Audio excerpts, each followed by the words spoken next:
Welcome to another session of Ecosystem Engage, the Not So Daily Show.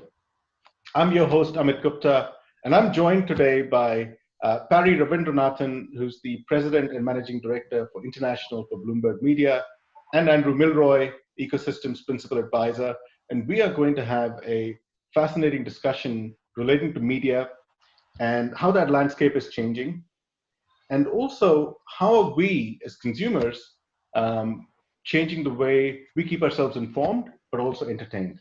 So welcome, Parry. Welcome, Andrew. Thank you. Thanks a lot, Amit. Thank you. Thanks, Amit. My pleasure. So, before we get into, into grilling you, Parry, I'm sure, as a media boss, you've done enough of these or seen enough of these on your networks. So we're going to take the privilege of doing that today with you.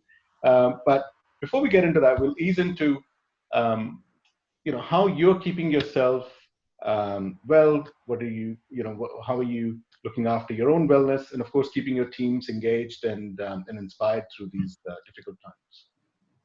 I mean, this is fairly unprecedented. If you work for a media company, the whole point is being together and working together. I mean, I'm used to these newsrooms where you kind of have to work with each other. There are these production rooms and studios. You've been to our studios. And of course, the media, the sales side, you're used to a sort of traditional work of way of functioning. So that is a bit disruptive. I think the first month was highly disruptive. I think we needed to change the way we thought, change the way we functioned. I think in a lot of ways, our clients had to do the same. Our viewers had to do the same. Our audience had to do the same sort of the same thing, which is adapt to their world. But I think we did. We worked it out pretty well. I know for Bloomberg, Bloomberg Television has not lost an hour. We have continued to do everything remotely. All of our products are running pretty much remotely, and you wouldn't know the difference. I think, except for instead of the studio, you might see our TV anchors, our well-known TV anchors, sitting at home with the backgrounds. It's just sort of got better. But yeah, I mean, I think we kind of adapted to it. I mean, personally for me, I think it was a big change. I travel a lot. I travel in and out of pretty much every continent. So that's a big change, not traveling. I don't think I'm complaining, but that was a big change. And then, of course, you get to spend a lot more time with your kids, too much time, I think. I have my kids who are just locked in. They're like raptors on a door right now. They're just trying to get out. But yeah, I mean, it's that's a slightly more difficult bit. But I think we kind of you kind of get used to it eventually. Yeah, and I think just to jump in there, I think it's it's kind of accelerated the move away from traditional broadcast media. I mean, of course that's happened in most areas, but I think for consumption of media, there's less and less reason to consume your news and your sport, which are the kind of two areas that have held out strongest in the broadcast media area, but there's less reason to use them. I mean, one of the main reasons, of course, being that there is no live sport. So we're seeing people, in this period of time, I think, using social media and the streaming services to a greater extent than ever before, and also, of course, because they're at home, right? So they're using these services a lot more than they previously were. And and I think, as we were alluding to, a lot of the news broadcasters, are relying on people creating snippets of content from home rather than from a studio environment. So I think it's, again, from a viewing it and looking at this sector, I think COVID has created some pretty profound changes. Yeah, and look, I think that's a great segue into getting into the discussion with Parry. Now, Parry, you've spent pretty much almost all your career in media. You've actually been on the front lines. You've covered wars, you've covered major events, you've been in some difficult situations before you became a global media boss, right? So how have you found the industry landscape change around you? I mean, because as consumers, I can see, and as analysts, we can see, we're decades of societal shift patterns emerging in a matter of weeks, right? So what has the impact of the pandemic been on the media industry? So I think even prior to the pandemic, I think the last decade has seen more change in media than any other time before. I think it's, I think we were talking about it. It's removed some of the frills. This pandemic has removed some of the frills. But to be honest, it was evolving that way for quite a while. It's, there was a certain there were certain things that 30 years ago would not be acceptable. But that kind of started getting more and more accepted over the last few years. And certainly, I think the change, two or three changes. One of the big changes to move a shift into more video. More video. When I say video, it's not just a television broadcast video, having two anchors give a piece of news. Rather, it's a slightly more condensed form, shorter bites that actually works on every platform. That is actually becoming more and more common. The formats are changing. Things that were probably, there are certain set rules on content in television and everywhere else. Those kind of set of rules, apart from the fact that it has to be good journalism, sources, etc. But those set of sort of visual rules are already changing. It's been changing for a while, actually. And I think this pandemic has changed pretty much everything. You gave a good example when you wrote it. John Oliver is a good example. Or any of those comedy shows. They're all doing it without the audience or you're used to. I think the first time I saw it during the pandemic when John Oliver was doing a show, you're used to kind of hearing the laughter and the thing, and that just suddenly went away. So you had to pull it off without that. And to be honest, that's actually ambience. That's an ambience that you get used to. And then once that ambient sound has gone away, it's really relying purely on him and the content that is out there. And actually it works wonderfully. You can see these guys are amazing. They kind of adapted well. And you can see that he can actually continue to do this no frill sort of thing forever. My guess is they'll all go back to the studios eventually, but they could do this forever and it'll be fine. It'll be perfectly fine. You and I will consume it probably as much as you consumed it before. And that applies to news, I think, the same way, which is you're used to a certain set of rules which have all broken down during this pandemic. But they were all breaking down for many years anyway. I think this has just sort of, in some ways increased the pace of change and pace of consumption. I think, watching it on a TV screen was already in distress. I would say it was already challenged. Watching it on mobile phones had already started increasing over time. And, you can see the amount of, change even in the apps that actually are becoming more and more successful, whether it's Twitter, any of the social media platforms where news is now consumed, to now even more, the next generation ones like the TikToks, etc., which are even more, I would say a few notches even ahead. News hasn't fully caught up on that platform, but you're already seeing that everyone's experimenting on it. So you're seeing a huge experimentation because of that. Sorry, Andrew. I think. I think to the point, I think it's really accelerated a lot of changes that were already going on. But another noticeable piece is the fragmentation of content. So people are getting their sources of information from a much wider variety of can we call them organizations, but a much wider variety of repositories, let's say, outlets, however we want to describe them, some of which are suspect, to be honest, some of which provide conflicting information from others. So there just seems to be this, huge diversity now in sources of information. And that has been the case, as you kind of indicated, Parry, these trends have been going on for some time, but it just seems to have been, accelerated, over the last few months. And I think it's speeding, this move towards people, looking for outlets for very specific types of content. So maybe specific content around property or around finance or around stand-up comedy or around, all manner of different types of content. Yeah. So I think just to add one bit on it, I think democratization of media, that's what I believe this is all being, is it kind of, you and I can be media owners and creators pretty much from our home now.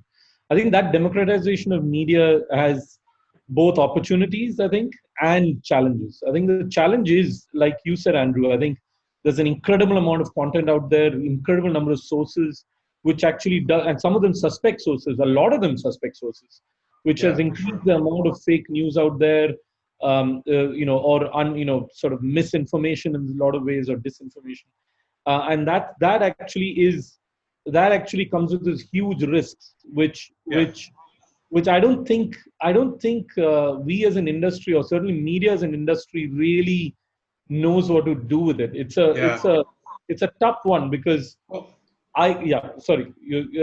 I think what's interesting in what you're saying is traditional media like yourselves, there was some editorial control over the content you produced, and you were, subject to certain legal constraints as well, and regulations in what you did. And I think in the situation that we're in now, with the fragmentation of sources, where anyone who's very slick and attractive looking content, often there's no editorial oversight whatsoever, and there's no attempt to adhere to any traditional regulations. Exactly, and most of this is also it's tilting these, and these platforms are, anyone can use these platforms, and platforms' job is to disseminate, and all this content is disseminated on the same platforms. And if you are not, you're not using Bloomberg, but you're using something else, depends on what you're. And so there's actually, I just read an article yesterday on how, small example I can give you is how a certain the Democrats view the pandemic as opposed to Republican-held regions in the US, and how they're two different, because the source of news that they consume is vastly different, and the actual pandemic itself has hit in different areas, sort of obviously unevenly, and because of that, their understanding, and of course their reaction to the pandemic, is very different. And that's the problem, that's the challenge. There is no set standards that people are following that actually gives you information, and information, or at least to give you credible information. Now it's like information, whether it's credible or not, no one knows. And that's the challenge. It's going to be a huge challenge. I think the thing, though, is, if I look at my own example, right, the only time I actually go onto my actual television, my set-top box, is to watch the news. It's either BBC or Bloomberg or CNBC if it's business news, right, across these three platforms. But otherwise, everything else is on demand, right? We've just gotten used to that. Amit, I think you'll find that a lot of people that are a bit younger don't even use the set-top boxes for news, right? I think the final kind of holdout really, was live sport, but live sport we're not getting at the moment. So, arguably for a lot of people, there's no reason whatsoever to use those set-top boxes. And I think, again, to continue from the point we were talking about earlier, I think, news sources are not traditional ones now. I think a lot of people are just rejecting the traditional, the traditional BBCs and CNNs and Foxes and CNAs and so on, and sourcing the news from elsewhere, which in some ways is pretty disturbing, because at least, some of those traditional sources there was some element of editorial control, and they had to adhere to certain regulations. But some of these other sources can just fabricate content entirely, and younger people are not sourcing the news from those traditional sources at all. They haven't been for a while, but I think this this pandemic is just accelerating that trend and pushing it into older age groups. And I think it's it's again, we talked about challenges a bit, but the opportunity is, if you're a credible voice and a credible organization with the editorial standards that have kind of are set standards, I think there is a demand for that content now. And people are willing to pay for it. I think we talked briefly about it. Subscription revenue is now almost, I think, in the next 4 or 5 years, you'll see almost all news platforms move towards the ones who are using doing the ad model. Even they will eventually go on to a subscription model, because that is where I think people are willing to pay for credibility. There's a huge jump in traffic and consumption of content. I mean, for us on digital, it's a huge jump in viewership and audience. and of course they're willing to pay for the right kind of content and the right kind of data. I think that's a big change. Again, in the last 4 or 5 years, I think there's been a huge shift towards, or huge growth in subscriptions. And also for us, from our point of view, it kind of unburdens us, and unburdens a media company from being very dependent on one revenue source. It kind of adds new lines of revenue, which is really important to keep these media companies running. I mean, for something like Bloomberg, it's easier. We're kind of part of a much larger conglomerate. We are we're very well financed and well funded, but for smaller media companies or pure media companies who are dependent purely on the ad-based model, I think it's a big change. Yeah, guys like The Economist and the FT as well are doing pretty well as Bloomberg, aren't they, from a subscription perspective, because they're deemed to offer credible content, evidence-based content. Exactly. I mean, or New York Times. I mean, I think New York Times is an incredible example. New York Times too. Yeah, a lot of the more general press as well. Yeah. I mean, I guess it's the whole piece around editorial control and the credibility of the sources and the content, right? But with all of this, what does this really mean, Parry, for, and I guess this is a question for you as well, Andrew, in terms of the future of media, right? I mean, as I look at it now, you don't need the infrastructure and the fancy studios because people are streaming content out of their homes, just like we are. Yeah. You don't need the broadcaster because you're streaming live, and then you're disseminating it through various social media channels, right? So the whole entire value chain seems to sit completely independent of the big established media houses and the broadcasters. So, I mean, what does this really mean? I mean, in terms of how are the business models likely to evolve?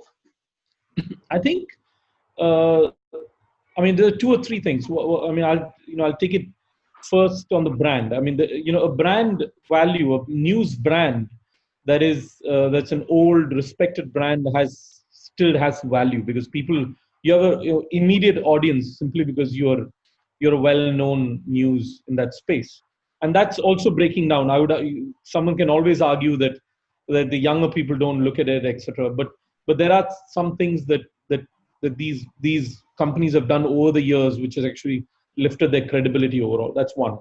And then there's the movement in the actual breaking down of the content itself. I do think that it's an evolution. I don't think it's going to be a complete breakdown. It's not as if all of us are going to work from home forever, or create the content from home forever.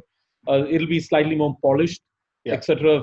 From offices. You will go back into it, and obviously it won't be the same, but there will certainly be a setup which actually is a slightly less raw than the doing it from home. So that's the content part, and I think the content will become more varied. I think you're already seeing it. More segmentation is happening, finance and business, and there's a lot more segmentation happening. And then, of course, I think the third part is the actual dissemination.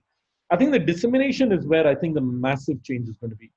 The pure cable-led sort of, the cable news or, pure traditional sort of dissemination is changing very quickly.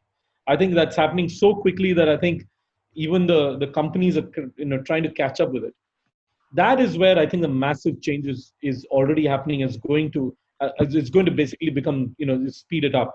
You're already seeing almost every large cable company or a lot of them are starting their own OTT platforms, which is really the trend. Which is now everyone is on it. We have our own OTT network, which is doing incredibly well, called Quick Take, which we're going to launch on all platforms in the next few weeks, next few months. But really, I think everyone is now going to jump into that. And again, within that, there will be segmentation as well, because there'll be ones which are subscription based. There'll be ones which will continue to be ad based. But there is going to be a pretty big change into the OTT. When I say OTT, I mean all of these, Apple TVs, the Netflixes, the Amazons, on top of course, the new platforms like the Quibi and all those kind of things. So there's going to be a fairly large move into that, and you'll see news move move pretty quickly as well. Yeah, but I would say in addition to the creation of these OTT platforms, there's also be a need to partner with some of the other platforms, so some of the, the Facebooks or potentially the Netflixes or the YouTubes, whatever it is. I mean, it is happening, but that need will become more important just to disseminate more and more, and maybe move into more of a situation where potentially partner to get certain kinds of content out with well-known social media celebrities into makeup or fashion or something. Somebody like Kylie Jenner or somebody like Wenji for other things, just to drop a few names of social media celebrities. But increasingly, probably there'll be a need to partner with these people as well as a variety of different platforms to get your content to your audience, because your own OTT platform on its own will over time not be sufficient. And only no matter how strong the brand is.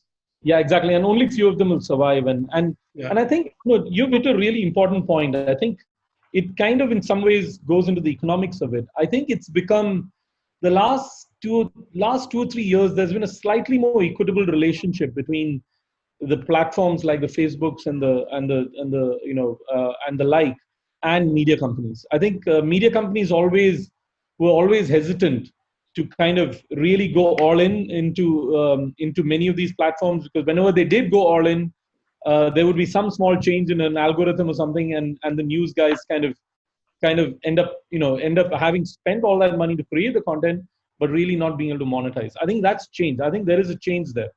It's not entirely changed. I think it's getting there, but there will eventually have to be an equitable relationship, because the Facebooks and many of these, they struggle to create. They'll never create the content. Whenever they do create the content, it's going to be a struggle for them because of various reasons, regulations, etc. They need these media companies to be able to create that content for them. But that relationship, which is them the disseminator and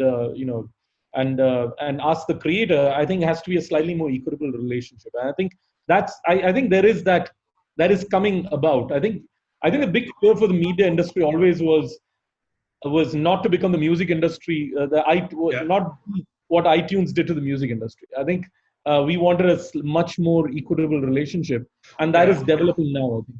Well, one thing that might also happen, which is maybe not necessarily a great thing, but in line with this fragmentation, is the disseminators creating content. Because initially Netflix, for example, was not a content creator, it was a disseminator. Now it's a major content creator. So, it's likely something similar could happen over time with, the likes of some of these big platforms, Apple or Facebook, just, having their own news and maybe competing head on with yourselves, for example. Yeah, I think the challenge with that, I think the only reason I'm a little bit more skeptical that many of them will get into it is because of controversy attached to it. I think there is just so much. One, lack of credibility. Two is, there's suspicion. I think there's always a suspicion that these guys control too much. So at some point, regulation will come through. So I think, it'll be slightly different from entertainment, in the sense that entertainment is I think, less intrusive, or less, at least certainly the regulators view it as less dangerous, etc. Whereas these ones are giving them a power over the way you think. They already have it, to be honest. They're giving you the news that you want, but really, I think them also producing the news, I think is going to be one step. I think it's going to be a tough one. I would be surprised if any of them actually get into actual news. Well, it might be certain specialized types of content, right? Yeah, it might be around, decorating homes or something, for example, or interior design or something like that. That's your news, and helping with a lot of the culinary experiments they're all trying at home. That's right. Fashion. I mean, you're already seeing it. I think this incredible amount of the entertainment content that's being produced on many of these platforms are, I mean, it's second to none, really. I think we are in a sort of golden age of content in entertainment. I mean, I think anywhere in the world, pretty much anywhere in the world, I think it's great.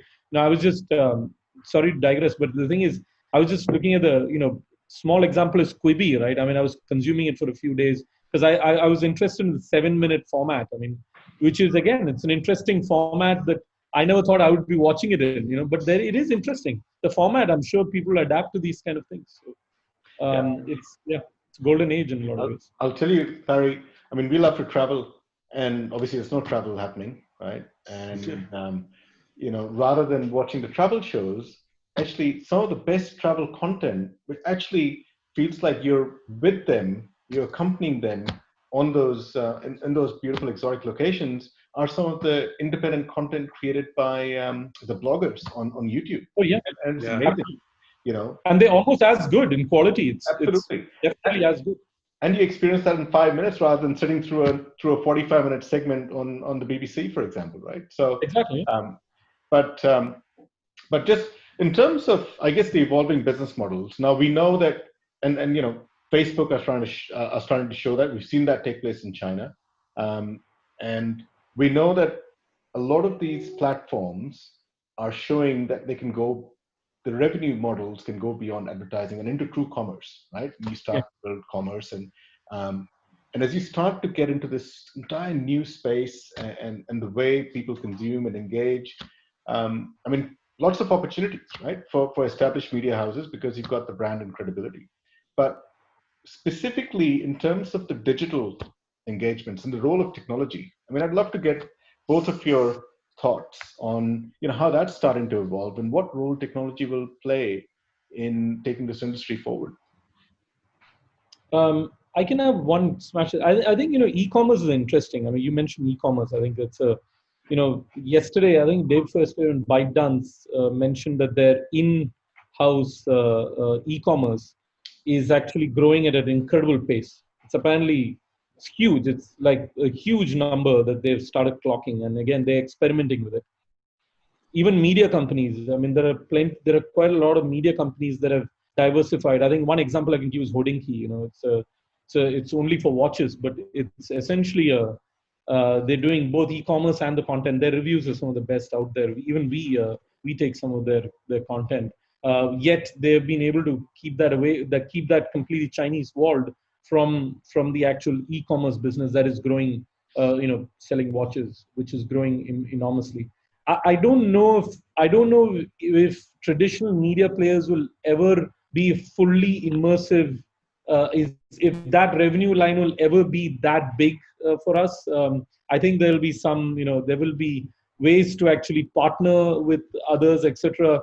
But unless you're very niche, I don't know whether you can actually build a very large revenue model out of e-commerce, because I think that's just not what people come to us for. Yeah.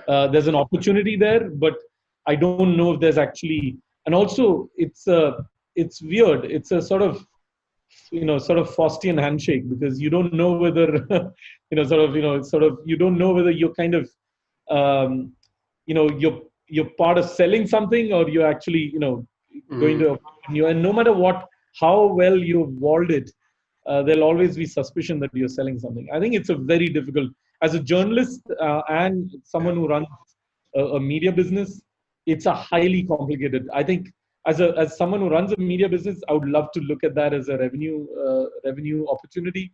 But as my journalist in me always says that I just don't know how you can actually marry the two. Well, and we prefer you journalists to maintain that integrity. That's why exactly. we come to you guys to consume that. Exactly. To try and stay informed, right? Exactly. I think there is no.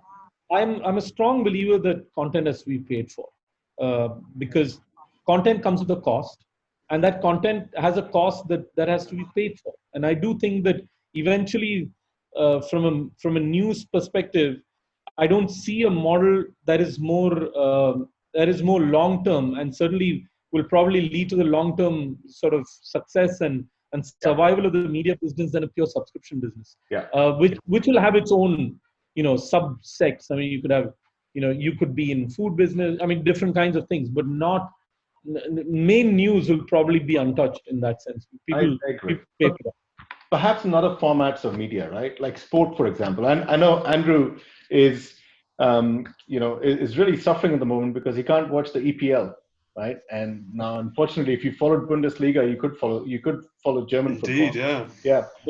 But perhaps, given that we're not expecting spectators to come in to fill up stadiums in the short to midterm anytime soon, right? So how do you then bring that sort of immersive experience, and maybe there's a role for commerce and interactivity in that space, right? And there are certain aspects. Yeah, I mean, I think this is where your 5G comes in. So I think potentially, we're talking earlier about, a lot of people in India consuming, live sport content on their mobile devices. I think one of the reasons why people are often reluctant to consume that live content, streamed or on their mobile devices, because the quality is so poor, right? So I think over time, just to touch on 5G, because it is so topical, I think it will, offer the potential to give better experiences on consuming live sport, on your device, and potentially a more immersive experience, potentially an experience whereby you feel you're actually there in that stadium with no people apart from the people who are performing. But I think from a technology perspective, and that's one of the most exciting ones to think about, just how the customer experience in the way we consume content will evolve, and 5G will play a role in these mobile devices. But I also think that there's going to be a lot more content being made and produced and put out there that needs to be stored and disseminated. So I think, I know this is a drier, less exciting one to perhaps talk about, but there'll be a lot more cloud services being used. They already are, but cloud will be being used to a much greater extent by a lot of the media players and the necessary, content delivery networks to disseminate and provide that to the end users. So I do think that we'll see, perhaps cloud services that are specifically designed for media players to get their content out there. So cloud CDN, type offerings evolving and offering, much better performance and flexibility and adaptability and scalability and all these great things we associate with cloud. So I think those are some of the kind of technology advancements that we can expect to see. Yeah, and I think just to add to that, I think in sport, I think our generation is used to watching sport on a big screen. I think I'm not 100% sure that's going to remain that way for a few a generation down. I don't know whether my kids will be watching sport on a TV. I don't know. I don't think. I actually do think that they will. I know my folks' generation are they never thought that I never thought that I would consume I would ever see a movie on a smaller screen. But you got used to it. You're in a flight, so you sometimes want to watch something you want to watch. You watch on an iPad or sometimes even mobile. So I think it's just habit. I think that will change and then it'll hit sport as well. I think sport is saved by this our need to watch it on a big screen. Yeah, as big as it can get. Exactly. At some point, I think that will. I don't know if every generation. I think the next generation will probably not be wedded to that big TV screen. I think. Perhaps that big screen experience for sport will really come when we all head to the pub to watch it together. Yeah. And maybe exactly. I'm not saying it'll die, but it's the same like movie theaters. I think that's right. We're still going to we're going to movies. I love going to a movie, or I like watching an experiential sort of thing with Inox or anything else. But the thing is, it's not my daily watch. It might become a special event, right, rather than a day-to-day activity. So a group of people sit around the large 95-inch flat screen TV in someone's living room to watch an event, but their day-to-day consumption might be done in their bedroom using a much smaller device. Absolutely. When you want to watch the All Blacks winning the Rugby World Cup, you want to be chest pumping and high-fiving friends, right? So you want to watch it on the big screen. You don't want to be doing that on your mobile phone, saying, "Oh, that was really good." That's true. And I do think that there's Andrew hit on a very interesting thing, which is probably not something we'll be discussing today, but there's an entire world of experiential entertainment, experience, sport, experiential everything that's already building. The 4D, there's 4D, and there's just so many sort of virtual experiences, etc. That's a different thing. I have no idea what the life now, what'll happen to those kind of things, because it's a very different world we are going into. But prior to the pandemic, it was it was an area that is growing, the virtual reality and those kind of things. I mean, both in gaming as well as, as well as entertainment, where these huge, huge experiential sort of things that are being built. I mean, but it's interesting. I mean, the intersection between gaming and content provision is an interesting one, given how popular a lot of these virtual world games are. So, I'm often curious. I know that was it First Life? It was one of the early ones some years ago. There was one, and people talked about, in those virtual worlds, you could go to a cinema and you could actually watch, go in there and have the real movie experience and so on. So something, people have been talking about that for some time, but I think, perhaps we do have the technology and the consumer demand for more of those kinds of services. And what I mean by that is, content being disseminated through games, through Minecraft, through Roblox, through whatever the popular, virtual world type games are. Exactly. Becoming a reality soon.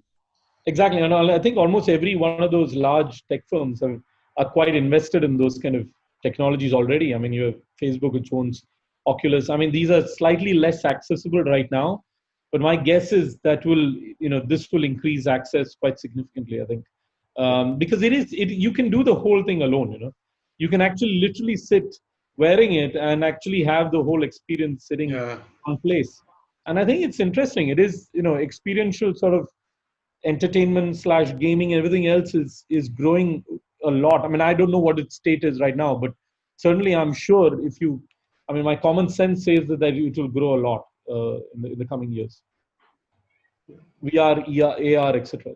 Yeah, and look, absolutely, and the role, Andrew, of AI and analytics in really customizing that experience for us will make it, just the uptake of that content experience would be huge, right? Yes, I think there's a lot of excitement about how, analytics and AI to an extent can be used. I mean, there's a couple of ways of doing it, right? So one of them is to customize the experience for the consumer of content. So whatever platform they're using, has some, permitted and agreed, access and use of their data to disseminate and promote certain types of content to them that meet their needs. Or you go in there and it gives you immediately information about your stocks or whatever it might be. If it's you get that already, but it might go in a bit more detail than that using analytics and AI. But another common type of use, which will become more prevalent over time, is for some of the OTT players like Netflix, for example, using all of the information that they get, all the data that they get, to decide what content to produce, right? So it's based on the tastes of millions and millions and millions of consumers that they then create content. So they're using, analytics to an extraordinary degree, and AI on top of that to come up with ways of, producing content that people actually want. So I think there'll be two kind of approaches. One will be for the producers of content to use data in very, very smart ways to create the content that consumers are demanding, and the other approach will be just to customize the experience that each individual user has. Yeah, I agree. I mean, I think it's probably already happening in some form. Certainly, it is. The thing, I don't know if it's being done at a grand scale, but certainly, I mean, thankfully, the experimentation is still on. There's still experimenting, which is great. I mean, I think it'll be really boring if every show is a Narcos or every show is a thing. But I'm sure they have enough, Netflix or Disney Plus or one of them. I mean, I think Disney Plus is an exciting platform. I'm a consumer of everything, Star Wars and everything else. And I find those kind of platforms really pushing content and testing new things, because the actual consumption is slightly different from the way we consume TV or even movies, for that matter. I think it's edgier. Edgier content is acceptable. It's because of that, there's a lot more experimentation and better, I would say, better content being produced. Yeah. So again, I think we're seeing these trends have already kicked off, right? So a lot of the trends we're talking about, but I think that COVID and some of the experiences that we're getting now are just really going to speed this up. Yeah, because sometimes it's a matter of you need a catalyst to change your habits, Yeah. right? I think we've all seen in our own businesses, our industries, our personal lives, the habits have changed or have been forced to change. And we'll see some patterns go back to the way they were, and we'll see some evolve permanently, right, forever. But look, this has been a wonderful session, gentlemen. And I just like it is with the banks, that are working with the digital apps. I think some of the bigger media houses, such as Bloomberg, I think will continue to keep charging ahead. And you have fintech, but you still need the big banks, right? So there is going to be a big role to play. And for the time being, I'm just happy to consume my news and my financial content and business news on credible sources such as yourselves, Parry. Thank you. But I do think there are other elements of technology that can be leveraged by the media industry. I don't think every media house, first of all, I think you guys are a little bit different. You're a very large media house. There are not that many multi-billion-dollar media houses. You can count them on your hands. And the rest of them, I think, to sustain themselves and thrive, will need to look at technology much more proactively. And look, so really enjoyed this discussion. Been with Andrew Milroy, Principal Advisor at Ecosystem, and Parry Ravindranathan, the President and Managing Director for International Markets at Bloomberg Media. It was wonderful speaking to you guys. Lots of anecdotal stories before our formal session as well, so really enjoyed that. And good to put a global media boss, under the scanner as well, so you can see what life is like on the other end of the camera, Parry. But thank you very much for your time. Stay well, stay safe. To all our viewers and both our guests here. Thank you very much. Thanks. Thank you. Thanks a lot.